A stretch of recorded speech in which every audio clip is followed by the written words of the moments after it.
When news broke that Joy Reid was fired from MSNBC, even though this created an uproar amongst the American media landscape, many have been internally excited that black woman is learning the lesson of her life for running her mouth too often to the point of attacking kingmakers of the world.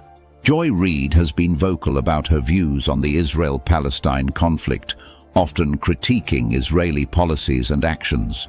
This perspective, particularly in the context of heightened tensions in the region, may lead to backlash from various audiences, including the government of Israel and her supporters in the US.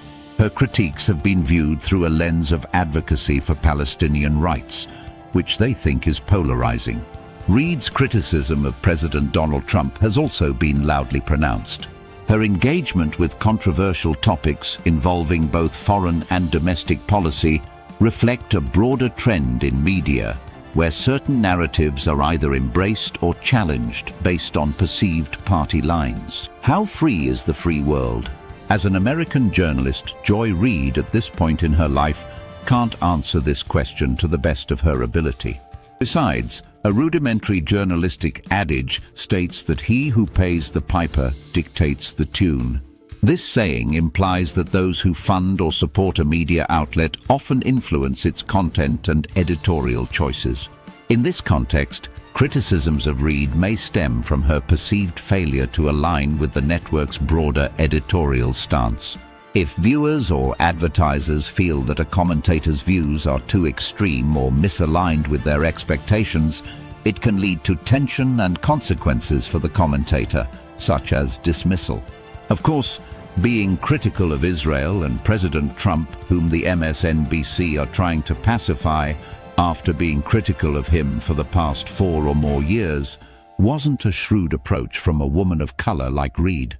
A road or pathway may be smooth, but not everyone can walk through it safely. Such is the practice of journalism. Joy Reid wasn't the only journalist critical of President Trump, but when one examines the broader context of media representation and treatment of journalists from diverse backgrounds, Reid's firing arises from her challenging mainstream narratives, particularly as a black woman.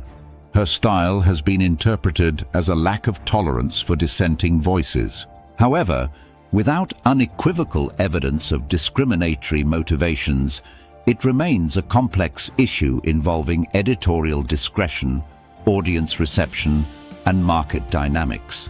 Therefore, some would argue this has nothing to do with being biased or racism. Joy Reid, we are proud of you because your career has just begun if you can make the most out of this challenging opportunity. If there's anything to learn from others that have faced similar situations, including Roland Martin especially, and create something of yours. The mask is already off. As observers, admirers and followers of Joy Reid, understandably, discussions around Reid's situation reflect larger debates over media integrity, freedom of speech, and the role of race and identity within journalistic spaces. The implications of her departure may resonate in broader conversations about who gets to speak on contentious issues and how varying perspectives are treated within major media outlets.